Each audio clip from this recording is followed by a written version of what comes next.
What's up, guys? Welcome back to this episode of the Road to Redemption podcast. I'm, as always, your host, Cam Williamson. It's my pleasure, right? It's my pleasure to bring you this episode, to be here with you today, right? I'm grateful to be here.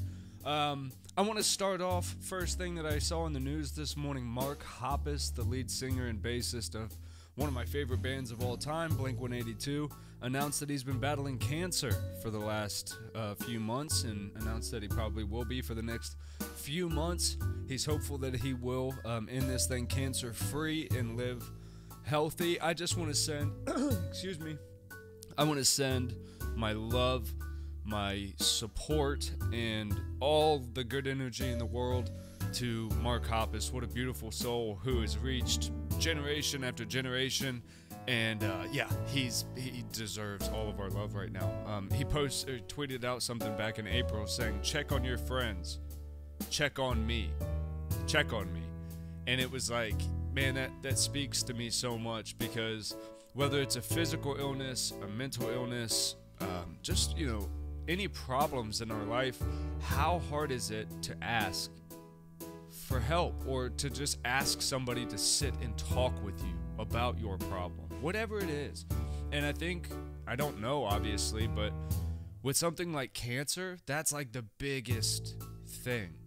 And there's not many people that can relate to something like that and getting that diagnosis. So I'm sure Mark, he's smart. I'm sure he's gotten into support groups and stuff like that. But man, we want to send all of our love to Mark Hoppus, and I'll be jamming some Blink-182 special just to send that energy out there, man. It's pretty wild. All right, let's jump into the episode now that we've sent our well wishes to the king of punk rock, Mark Hoppus. Today, man, is going to be interesting because we're going to talk about ghosts, right? Not supernatural ghosts. Not even people necessarily, not even human entities, but the skeletons in our closet, the ghosts that live in our head, right? I think it's safe to say every person in the world has moments, times in their life, gaps of time, periods of time, years sometimes, that we just don't think about. They're gone. For whatever that reason is, whether it was traumatic, whether it was, it just wasn't something that's beneficial to your life now. I'm not saying it's always a bad reason that you don't think about it, but it's something that I want us to cover today. Our ghosts, our past, the people, those situations, and I equate them to my shower thoughts, right? When you're in the shower going, why the fuck did I say that? Why did I do that? Like, I feel like right before I fall asleep and in the shower are the two times when my ghosts like to come and try to haunt me, right? I've learned that over time, your ghosts is what I call them, the old thoughts, the old, painful moments that come up in your head. What do you do about those? Are you justified in being in a bad mood because a painful memory from before came to light now? Yeah, I think it would be irresponsible for me to sit here and say, get over it. That was a different time. You're a different person now. You have to learn to let things go. That's the way that we talk now. That's the way I grew up. The past is the past. You got to leave it there. But what we're finding generation through generation now, I think, and I say this a lot, since really Vietnam, we're paying the ramifications of that, of not dealing with past traumas. I think I am benefited a lot because where my generation, I'm 29, is the first one to actually go, hey, I want to not only talk about my feelings, but fuck it, I'm going to be heard about them shits too. And our parents, unfortunately, had to grow up so tough that they raised us better than they were raised in a lot of cases, but our parents also had to be willing to hear that. That's tough. Our parents don't get enough credit for being willing to bridge the gap between their elders and us, right? We think that we did that. If it wasn't for our parents teaching us right and wrong between, like, hey, it doesn't matter who someone loves. You should love them as a person regardless. Or it doesn't matter what someone does for a living. They can still be a good person with a bright future, right? Like, anything is possible if you have parents who teach you love instead of, old, rusted ways of thinking. I was very benefited in my upbringing in that way. Both my parents are very progressive in the ways of, no, man, there's no reason to not like people. There's no reason to, whatever. Now, when it comes to, say, like relationships in your past, we talk about this kind of stuff a lot. Does it warrant brain space in your mind? And somebody who's very close to me and I were talking about this the other day, and I was, or even not a relationship from your past, but I talk about it with, seeing people in public and having lustful type thoughts over them when you're in a relationship. The biggest problem in relationships is infidelity. That's the biggest fear, is being abandoned, right? Like for me, I have a big fear of abandonment. I have a big fear of rejection, stuff like that, because I had most all of my early relationships ended with being cheated on. So if I was to go through my entire life thinking about the people who did that, that would be inappropriate, because I'm not growing, I'm not maturing, and I'm also disrespecting my current relationship. But what you can do, and this is how you heal from having ghosts in your past or whatever, is you look at that situation for, here's the hard part, you look at the situation for exactly what it was. Not what you remember it to be. Not what you make it up in your mind to be. Not the good times that made you fond of it. Because here's what you're doing, really, and you don't realize you're doing it. You're rationalizing it being there. Oh, it was a good time for me. This was foundational for me. So you have to make a decision, right? You're not coming to closure with yourself. And that's where ghosts come to haunt us, whether it's in movies or in our own lives. When there's unresolved stuff hanging around, ghosts hanging around, it's heavy, it's burdensome. That's why and I'll be very honest about this. My wife now and I were both going through the divorce process when we met. I went through a lot before I decided and agreed to actually be with my wife now. Hey, you need to take time. You need to figure out, like, are there still feelings for your ex? Because I know where I stand with mine. So, like, you need to figure that out, because 5 years down the line, if you think that there's going to be these, on a bad day between us, you're going to have these, those good times back in an old relationship, well, then we're not ready to be in one together, because I've already acknowledged those problems in other areas of my life, right? And the debate that the person and I that I care about very much got into was, do your thoughts, though they may be involuntary, do they count as infidelity? I said yes, because you have to take control of your thoughts. We cannot, and I'm segueing into something here, we cannot continue to let things like mental health, especially, primal urges, and, well, I'm a human, that's the way I operate, continue to be the narrative for living as pigs, right? Now, fun fact, I just found out yesterday, I have 80% more Neanderthal, I think, Neanderthal? Whatever they were, primal ass people. I've got 80% more Neanderthal genes in my body than most people, apparently, that use 23andMe. I thought that was pretty funny. So I think I have good leg to stand on, right? If those are my people as primal folk. It's so fucking stupid to say. It just sounds stupid. I don't know why. I don't know anything about him. I was actually gonna watch a YouTube video about it later. Um, Anywho, um, if you can't, right?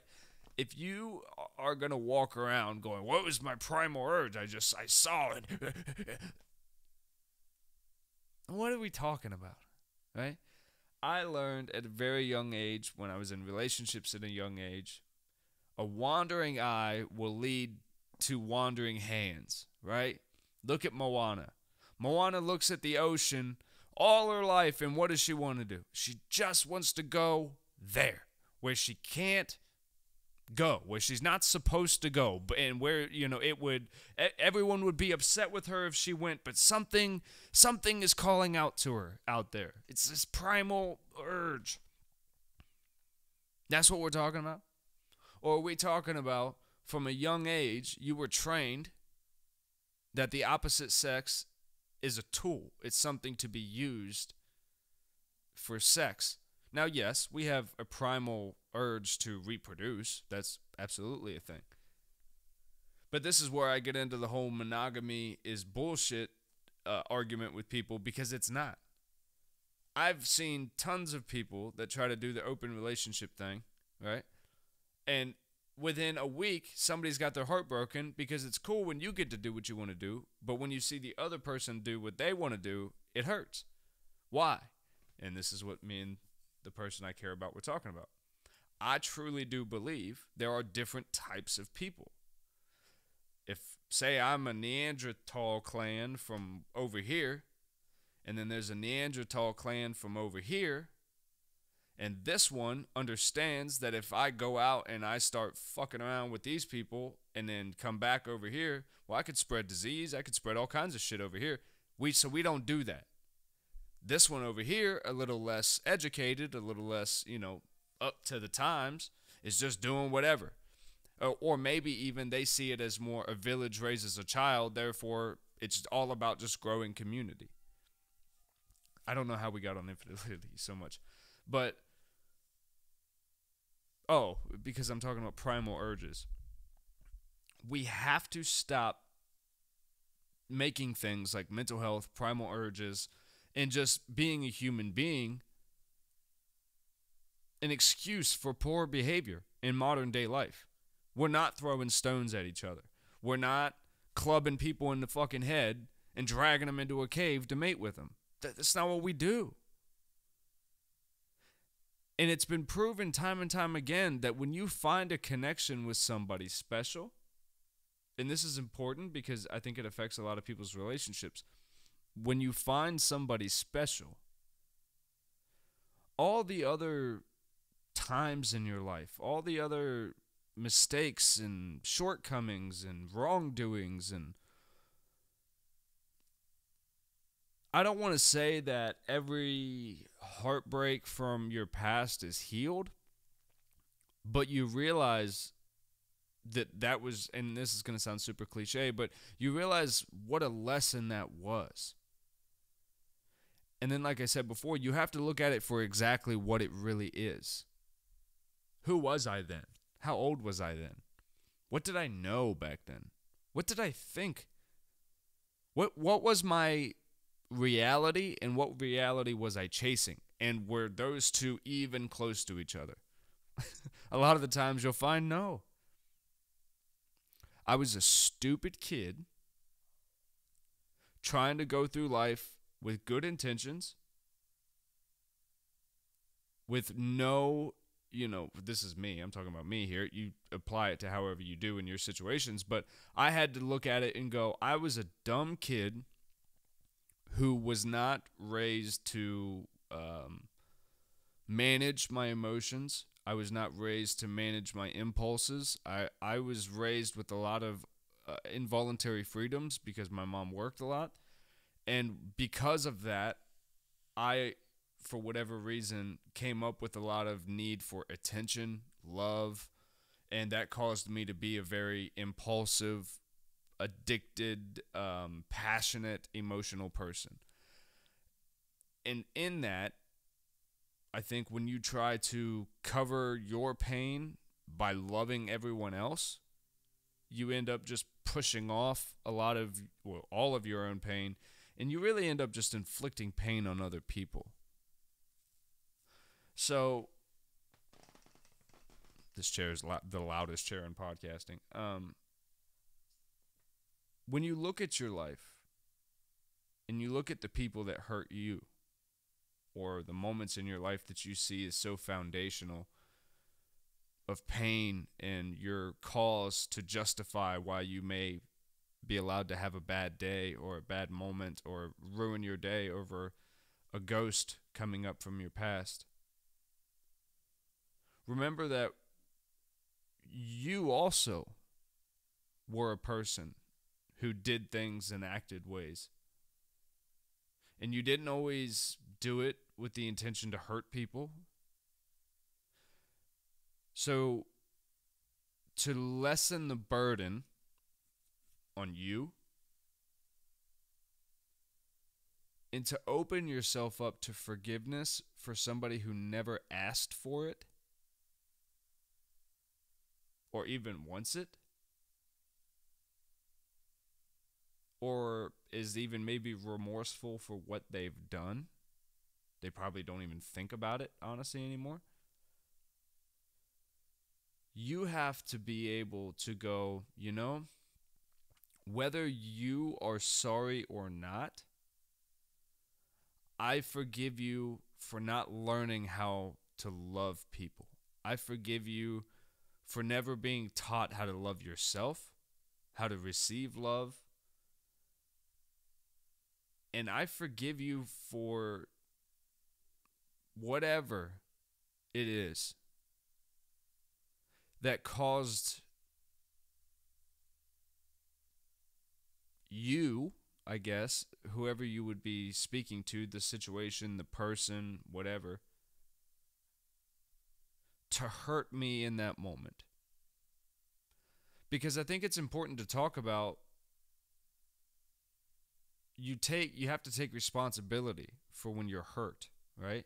When you're hurt, what does that mean? You didn't meet my expectation for what I thought was going to happen. That's what I tell my family. This is what is expected around here. So when we don't meet the standard level of just what is expected, we can't even start talking about anything extra. This is how we act around here. This is how we operate. Well, that's, people don't do that over here. I don't care. That's how we operate around here, right? So when you set that standard and you start to notice that people don't live up to it or things start to go awry and you start to drop your own standard to keep this person in your life, you have to start to accept that you were playing some kind of a denial game at some point. And then you also have to accept the fact that maybe you were just more committed to it than they were. And that happens, right? That happens. Look at any class project, anything. If you get more than one person involved in something, one person will usually care about it more than the other. People's attention is just too spread out all over the place. But, to go back to the argument, I believe because people's attention is spread all over the place, we know the way that a lot of us were raised. We know the way that a lot of our internal, whatever dialogues may even used to have been by not taking proactive measures. This is what I was telling the person. I actually respect in the Muslim community how they divert their eyes away from women. Now, I don't do it in a dramatic fashion or anything like where a woman comes and I snap my head around. But out of respect for my wife and my daughters and whatever, if it ain't my wife and she's walking in front of me, I can look over here. I can look down. I can look over here. And out of respect for that woman and her family, there's other ways that I can direct myself or navigate through a grocery store or wherever I am that I don't have to lock eyes on the exact thing that's in front of me that happens to be a person's ass. If it was a guy, my eyes would immediately go, ugh. Why is that? Because that's just naturally how I am. So if you put it into a practice of, oh, that's a woman there, it's just a different thing. You're doing it intentionally. So what then happens? You notice that these ghosts that hang around, they don't have the same kind of energy. They don't have the same kind of stronghold over you, because you have connected to reality and you have made a deliberate choice and an act in your life to ensure that your future doesn't look anything like that. And that's how we heal, folks. Ha ha! Guys, through all the loop-de-loops on this roller coaster called the Road to Redemption podcast, God damn it, we brought it all the way back on each one of them. Proud of myself. Hey, exciting news here on the Road to Redemption podcast. The YouTube channel has been blowing up. Thank you guys if you've been any part of that. The audio version has also been going nuts with the Road to Redemption. We're like top 100 in Russia, which is crazy because I don't speak Russian. So shout out to all my Russian folks.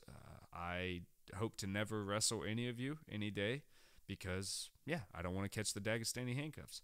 Anywho, check out the Road to Redemption podcast.com, catch our merch, and other than that, little life, you know, kids are good. Kids are always good. Baby girl's still got a broken arm. I was entirely too stressed this morning trying to get my daughter ready for work or for school. I grabbed her a little outfit that was in her drawer. I saw it in the drawer. It was cute. Went to put it on her. Didn't pay attention. Somehow, something that she wore when she was like a year and a half, or not even a year old, was in her drawer. And I literally tried to squeeze my little 2-year-old into this like jumper thing that was like a dress and shorts together, but it was half her size. And the way you had to put it on her is it goes like over her head, and then you have to put one leg in, and then one leg in, and then you got to get the arms in. So by the end of it, she was literally in a straitjacket just going, stuck.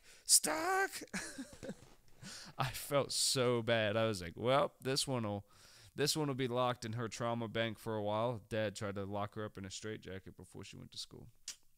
Killing it. All right, y'all. Love you so much. Thanks for hanging out if you made it all the way to the end. Make sure you thumbs up the video, subscribe, let us know what you think, let us know what you want to hear about next. We'll hear you. I can't talk. Why? I was doing so good. Messing up the ending. Guys, I love you. We out. All right, tube dudes, we ready? Tube dudes, dubes of tube. Tube dudes, dude, tube it. Let's do it.